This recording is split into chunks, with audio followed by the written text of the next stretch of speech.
आजची पिढी जिथे आपण म्हणतो एकीकडे की मुली खूप अशा आहेत, तशा आहेत, लग्न टिकवण्याची जबाबदारी यांची नाही आहे, म्हणजे त्या मानतच नाही. अजिबात ॲडजस्टमेंट करायला तयार नसतात. अशा परिस्थितीमध्ये गौरीनी पट्ट्याने मारण्याइतपत मार सहन करावा, हे खूप चुकीचं आहे.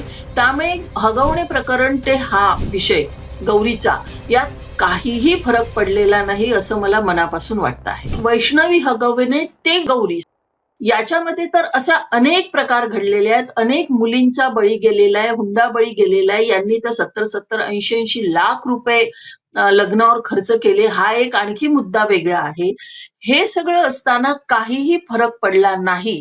त्यावेळी खूप चर्चा झाली होती, की याच्यानंतर हुंडा घेणार नाही. हुंडा घेतलेल्या माणसाला आपण आपल्या जातीतून किंवा समाजातून हद्दपार करू, बायकॉट करू वगैरे, वगैरे. त्या समाजाने अशा शपथ घेतल्या, मीटिंग घेतल्या. पुन्हा हे प्रकरण झालं. या लग्नामध्ये सुद्धा इतका प्रचंड खर्च कसे काय पालक करू शकतात? आणि त्यातही सगळ्यात महत्त्वाचा मला प्रश्न पडलेला आहे, की ही मुलगी सहन का करते?